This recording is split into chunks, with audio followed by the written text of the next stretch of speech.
Prête l'oreille, car ce que tu t'apprêtes à entendre n'est pas une simple leçon sur l'argent, mais une initiation sur la circulation de la vie elle-même. La plupart des hommes courent après la richesse comme un assoiffé poursuit un mirage dans le désert, sans comprendre que l'eau qu'il cherche ne se trouve pas à l'horizon, mais dans la profondeur du puits qu'il a oublié de creuser en lui-même.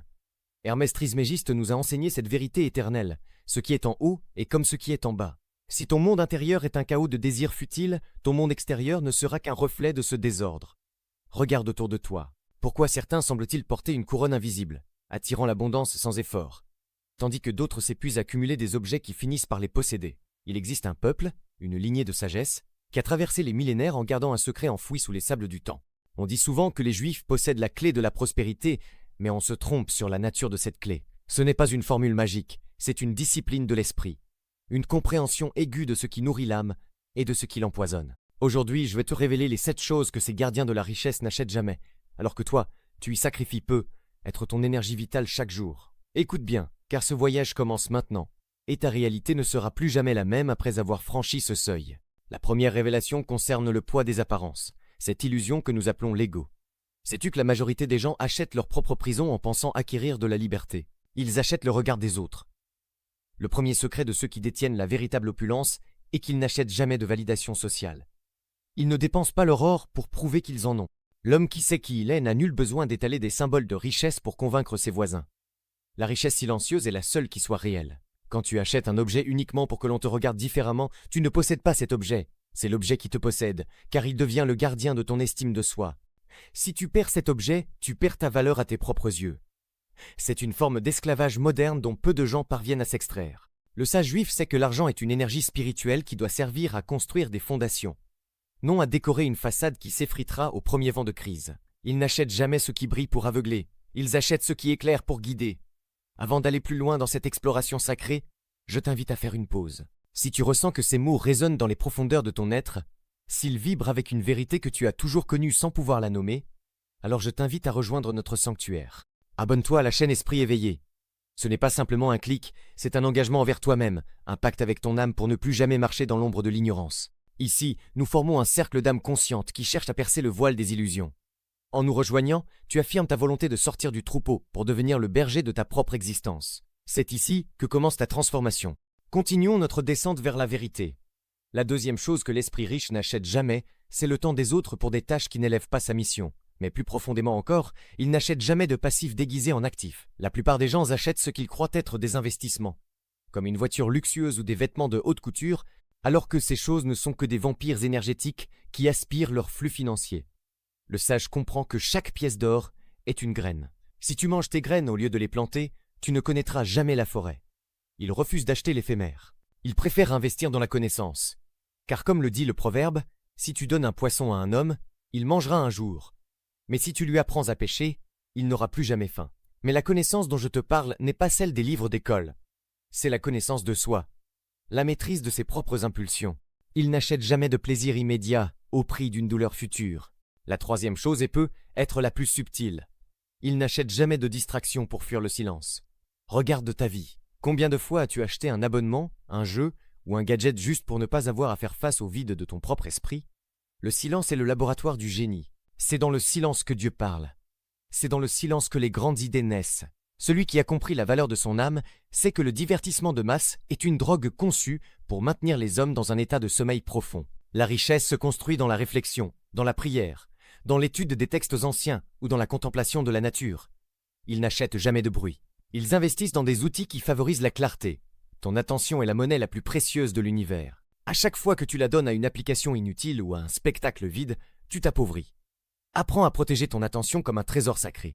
La quatrième chose qu'ils ignorent souverainement, ce sont les dettes de consommation.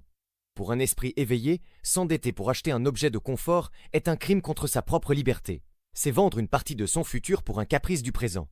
C'est accepter de devenir l'esclave d'un système qui se nourrit de tes intérêts. Le sage préfère marcher pieds nus aujourd'hui pour posséder la terre entière demain, plutôt que de porter des souliers de soie qui appartiennent encore à la banque. La dette est une chaîne invisible qui ralentit ta vibration.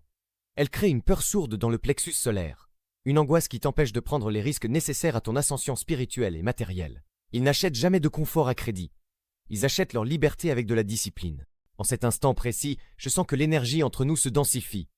Tu commences à comprendre que la richesse n'est pas ce que tu as dans ton portefeuille, mais ce que tu as dans ton esprit. Pour sceller cette compréhension dans la matière, je te demande de poser un acte symbolique. Écris en commentaire. Je suis le gardien de mon temple. En écrivant ces mots, tu crées un égrégore, une puissance collective avec toutes les autres âmes qui regardent cette vidéo. Tu affirmes à l'univers que ton corps, ton esprit et tes ressources sont désormais sous la protection de ta conscience supérieure. Ne néglige pas ce geste, car l'écriture est la première étape de la manifestation. La cinquième chose qu'il n'achète jamais, c'est la nourriture qui tue l'esprit. Cela peut sembler trivial, mais c'est fondamental. Le corps est le véhicule de l'âme. Si tu verses du pétrole sale dans une lampe, elle ne pourra jamais briller. Les riches de lignée, ceux qui portent la sagesse dans leur sang, savent que ce qu'ils ingèrent influence leur capacité de discernement. Ils n'achètent jamais de produits transformés, dénués de force vitale, juste parce que c'est pratique ou bon marché. Ils investissent dans ce qui est pur, ce qui vient de la terre, ce qui contient encore le prana, l'énergie du soleil. Ils traitent leur corps comme un temple sacré, non comme une poubelle.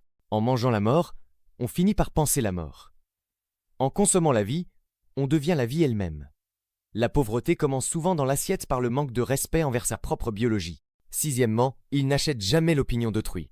Cela signifie qu'ils ne modifient jamais leurs valeurs ou leurs principes pour plaire à une majorité. La richesse matérielle sans intégrité est une coquille vide qui finira par s'effondrer.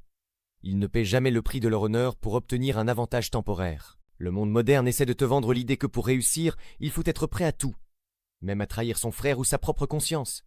C'est le plus grand mensonge du siècle. La véritable abondance est une bénédiction qui ne peut s'enraciner que dans un sol de vérité. Si tu gagnes le monde mais que tu perds ton âme, qu'as-tu réellement gagné? Ils n'achètent pas de raccourcis moraux. Ils savent que la loi de cause à effet, le karma ou le jugement divin, est implacable. Chaque action injuste est une dette spirituelle qui devra être remboursée avec des intérêts dévastateurs. Enfin, la septième chose qu'ils n'achètent jamais, c'est la peur du futur. La plupart des gens achètent des assurances pour tout, se protégeant contre des catastrophes qui n'arriveront jamais, vivant dans une anxiété permanente. Le sage juif, ancré dans une foi inébranlable en la providence, n'achète pas la peur. Il achète la préparation. Il y a une différence immense entre être prudent et être terrifié. La peur est un parasite qui fige ton flux créatif. Celui qui a confiance en ses capacités et en la bienveillance de l'univers ne dépense pas son énergie à imaginer le pire. Il utilise cette même énergie pour construire le meilleur. Il sait que même si tout s'écroule, sa valeur intrinsèque reste intacte. On peut lui retirer ses maisons, ses comptes bancaires et ses titres. Mais on ne pourra jamais lui retirer sa connexion à la source de toute chose. Tu vois, mon ami, le voyage que nous venons de faire ensemble n'était pas une simple liste. C'était une cartographie de ta propre conscience. Si tu as l'impression de n'avoir rien possédé jusqu'à présent, c'est peu. Être parce que tu cherchais à remplir un puits sans fond avec des pierres lourdes, au lieu de laisser l'eau jaillir de la source. La richesse est une conséquence, pas un but. C'est la conséquence d'un esprit aligné, d'un cœur pur et d'une volonté de faire. Les Juifs n'ont pas survécu à travers les âges par la force des armes, mais par la force de leur esprit et de leur éducation. Ils ont compris que la seule chose que l'on emporte avec soi, c'est ce que l'on est devenu. Maintenant, je te confie une mission. Ne sors pas de cette écoute pour reprendre ta vie comme si de rien n'était. Regarde ton environnement. Quelle est la première chose inutile que tu vas cesser d'acheter dès aujourd'hui pour libérer ton énergie? Quel est l'espace de silence que tu vas créer dans ta journée pour laisser ton intuition te parler? La transformation n'est pas un événement spectaculaire. C'est une succession de petits renoncements au superflu pour laisser place à l'essentiel. Je ressens une immense gratitude pour ta présence ici. Tu n'es pas arrivé sur cette vidéo par hasard. Le hasard est le nom que les hommes donnent à une loi qu'ils ne comprennent pas. Tu étais prêt à entendre ces vérités. Ta vibration a appelé ces mots.